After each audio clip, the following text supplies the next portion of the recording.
चलो नालायक बच्चों, वेलकम है आपका इस बात का पता लगाने के लिए कि आपका जो इस बार का इकोनॉमिक्स का पेपर है वो कैसा आएगा। देखो, पेपर देने से पहले आपको बिफोर पेपर एनालिसिस आना जरूरी है, नहीं तो आप पूरा पेपर कभी अटेम्प्ट कर ही नहीं पाओगे। और अगर अभी तक आपने एनालिसिस नहीं किया है तो कोई बात नहीं, आप मेरी सीरीज को ज्वाइन करो, एनालिसिस भी आएगा और एग्जाम में 100% मार्क्स भी आएगा। चलो सर देखना, सबसे पहला स्लाइड, इकोनॉमिक्स का पेपर आखिर आपके एग्जाम में किस तरीके से आता है। सर ये दो सेक्शंस में आता है। पहले वाले का नाम है मैक्रो इकोनॉमिक्स, मैक्रो इकोनॉमिक्स, और दूसरा है sir Indian economic development. Done sir, ये पहला है सेक्शन ए और इसका नाम है सेक्शन बी। लेकिन देखना खास बात, सर ये भी 40 मार्क्स का और ये भी 40 मार्क्स का, इसके अंदर भी 17 क्वेश्चंस और इसके अंदर भी 17 क्वेश्चन। देखो, अगर इस वीडियो को लास्ट तक देखोगे तो मैं आपको एक मोस्ट इंपॉर्टेंट बात भी बताऊंगा जो आपने थंबनेल में देखा होगा। ठीक, मोस्ट इंपॉर्टेंट है वो। ठीक है, चलो सर, तो इसका मतलब अगर मेरा पेपर 3 आवर्स 15 मिनट का है तो 15 मिनट तो हुआ रीडिंग टाइम, मैं आपको वो भी यूटिलाइज करना बताऊंगा। तो सर ऐसे अगर समझे तो 1.5 आवर्स मैक्रो के लिए दिया गया और 1.5 आवर इंडियन इकोनॉमिक डेवलपमेंट के लिए दिया गया। अगर ऐसा सोच रहे हो तो आप बेवकूफ हो, उसके पीछे का रीजन आओ आगे देखो। अब मैक्रो इकोनॉमिक्स के अंदर मैंने आपको बोला 17 क्वेश्चन आएंगे, किस तरीके से आएंगे अब वो देखना। शुरू के 10 क्वेश्चन, 1 से लेके 10 क्वेश्चन एमसीक्यू होने वाला है। हर एक एमसीक्यू 1 मार्क्स का है और 1 मल्टीप्लाई 10 क्वेश्चन तो हो गया 10 मार्क्स का। डन। दूसरा क्वेश्चन नंबर 11 और क्वेश्चन नंबर 12 ये शॉर्ट क्वेश्चन होता है और यहीं पे एक प्रैक्टिकल क्वेश्चंस भी आ सकता है। कहने का मतलब, वैसे तो लास्ट स्लाइड में वो भी बात बताऊंगा। इसमें ना क्वेश्चन नंबर 11 में आपको ऑप्शन मिलेगा कि आप प्रैक्टिकल क्वेश्चन करना चाहते हो या फिर उसका शॉर्ट क्वेश्चन करना चाहते हो। डिटेल में वो भी शेयर करूंगा। अच्छा, अब ये दोनों क्वेश्चन 3-3 मार्क्स के होंगे, तो 2 क्वेश्चन मल्टीप्लाई 3 मार्क्स हो गया 6 मार्क्स। अगला क्वेश्चन नंबर 13, 14 और 15, मतलब नेक्स्ट 3 क्वेश्चन ये मीडियम होते हैं और यहाँ पे भी एक प्रैक्टिकल क्वेश्चन आता है। अब आप कहोगे सर यहाँ पे भी प्रैक्टिकल और यहाँ पे भी प्रैक्टिकल, दोनों अलग अलग क्या? देखो, यूजुअली यहाँ पे आएगा नेशनल इनकम का, डिटेल में शेयर करूंगा, बस आप मुझे लाइक शेयर और सब्सक्राइब जरूर कर देना।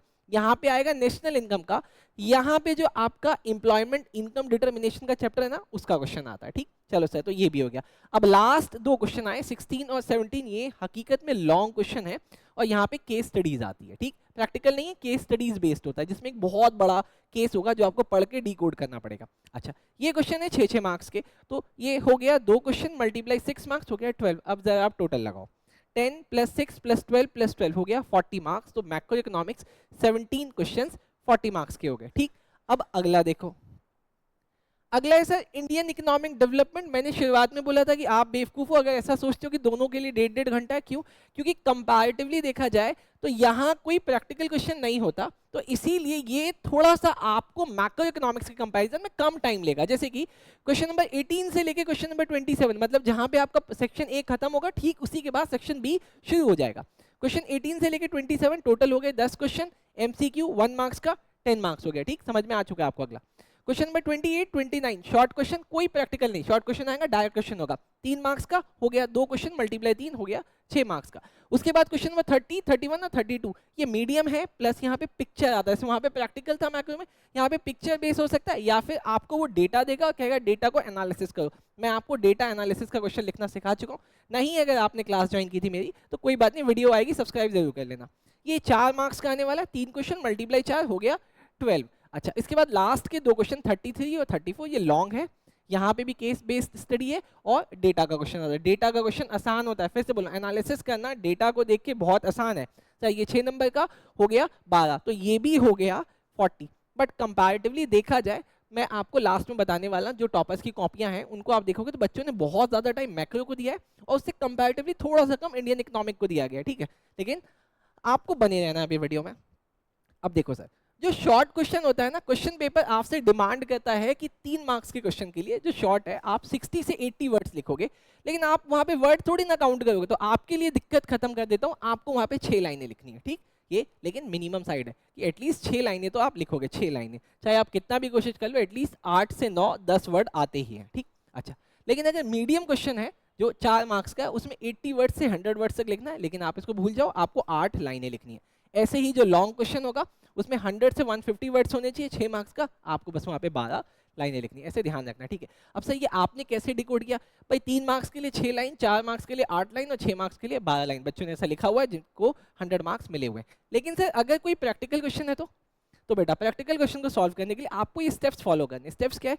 सबसे पहले फॉर्मूला लिखना, स्टेप 1, उसमें वैल्यू पुट करनी है, उस फॉर्मूले में आपको वैल्यूज पुट करनी है, उस वैल्यू को सिंप्लीफाइड करना है, सीधा आंसर नहीं लिखना है। क्यों? क्योंकि सर हर एक स्टेप का मार्क्स है। मार्किंग स्कीम जो इंस्टीट्यूट निकालता है आपका, वो सारी चीजें ऐसे ही बताता है, ठीक। चलो बहुत बढ़िया, आप लोग ठीक कर रहे हो अभी तक फिलहाल। अच्छा, लेकिन सर एग्जाम में सिर्फ 17 + 17 34 क्वेश्चन नहीं आते, इसके अलावा 6 और जोड़ दो तो हो गए टोटल 40 क्वेश्चन, मतलब आपके एग्जाम में 40 क्वेश्चन आएंगे, उसमें से आपको 34 करना पड़ेगा। सर कैसे? देखो सर, क्वेश्चन नंबर 11 पे आपको एक ऑप्शन मिलेगा, या तो 11A करो या 11B करो, ऐसे ही 14 में भी मिलेगा और ऐसे ही 17 में भी मिलेगा। तो कहने का मतलब 3 क्वेश्चन एक्स्ट्रा आएंगे, 3 नंबर वाले में चॉइस, 4 नंबर वाले में चॉइस और 17 नंबर वाले में चॉइस। अब समझना ये बनाया क्यों गया ऐसा। सर आपको मैंने अभी बताया था ना, क्वेश्चन नंबर 11 और क्वेश्चन नंबर 12 में वो आपको प्रैक्टिकल क्वेश्चन देता है, तो यूजुअली क्वेश्चन नंबर 11 में ही वो प्रैक्टिकल क्वेश्चन देता है, और वहां पे जिस बच्चे को शायद प्रैक्टिकल नहीं आता है उसके लिए वो ऑप्शन दे देता है कि आप एक्सप्लेनेशन वाला क्वेश्चन कर दो। लेकिन आप इसको फुल अथेंटिसिटी नहीं मानना। क्यों? क्योंकि कुछ क्वेश्चन पेपर में दोनों में प्रैक्टिकल था, लेकिन एक बार को अगर मैं आपको कंफर्ट में लाने के लिए बोलूं तो 80% ऐसा नहीं होगा, प्रैक्टिकल के साथ एक्सप्लेनेशन का क्वेश्चन आएगा, ठीक है। लेकिन आप छोड़ना नहीं नेशनल इनकम। चलो सर, ऐसे ही इंडियन इकोनॉमिक डेवलपमेंट में क्वेश्चन नंबर 28, 31 और 34 में वो आपको चॉइस देगा। चलो सर ठीक है। अच्छा, अब क्वेश्चन नंबर 17 और क्वेश्चन नंबर 34 में दोनों में केस बेस्ड स्टडी होता है, तो यूजुअली यहाँ पे देखा गया या तो केस बेस्ड क्वेश्चन कर दो बड़ा सा, या फिर एक्सप्लेनेशन का एक छोटा सा क्वेश्चन कर दो, ठीक। अब जो मोस्ट इंपॉर्टेंट बात बतानी थी वो आपको ये समझना है। देखो, अगर आपके एग्जाम में जो MCQ का जो क्वेश्चन आता है, बहुत बच्चे क्या करते हैं, उसमें सिर्फ ऑप्शन लिख के आते हैं। बेटा ये टॉपर्स की कॉपी है जिसके 80 आउट ऑफ 80 मार्क्स आए थे। देखो उसने किस तरीके से प्रेजेंट किया है, उसने क्वेश्चन नंबर के बाद अगर उस क्वेश्चन में कोई ऑप्शन है, ऑप्शन 1 या 2, तो उसने उस ऑप्शन को भी यहाँ पे लिखा। मान लेते हैं क्वेश्चन नंबर, जैसे मैंने आपको बताया अकाउंटेंसी के पेपर में आपको ना MCQ में भी ऑप्शंस मिलते हैं, ठीक है। अब आपका अकाउंट्स का पेपर भी होना है और भी किसी सब्जेक्ट का होना है, इसमें MCQ आते हैं। उसमें मान लेते हैं किसी क्वेश्चन में आपको MCQ में भी 2 ऑप्शन दिए हुए कि आप क्वेश्चन नंबर 1 का पार्ट A करो या पार्ट 2 करो। तो उसने क्या किया, देखो क्वेश्चन नंबर लिखने के बाद उसका पार्ट लिखा, पार्ट 1, उसके बाद उसका करेक्ट ऑप्शन लिखा और ऑप्शन के अंदर जो इंफॉर्मेशन थी वो भी लिखा। तो कहने का मतलब आपको एग्जाम में सिर्फ ऑप्शन लिख के नहीं आना है, नहीं तो ये कॉपी चेक करने वाले का डिस्क्रिशन होगा कि वो इस बात का मार्क्स उड़ा सकता है, ठीक है। अगर आपको ये वीडियो अच्छा लगा होगा आप इसको देख लो, ठीक है। अगर आपको वीडियो अच्छा लगा है तो प्लीज़ बेटा लाइक, शेयर और सब्सक्राइब जरूर करना, क्योंकि आगे भी ऐसे यूजफुल वीडियो आपके लिए आ रहे हैं, ठीक है। चलो बाय।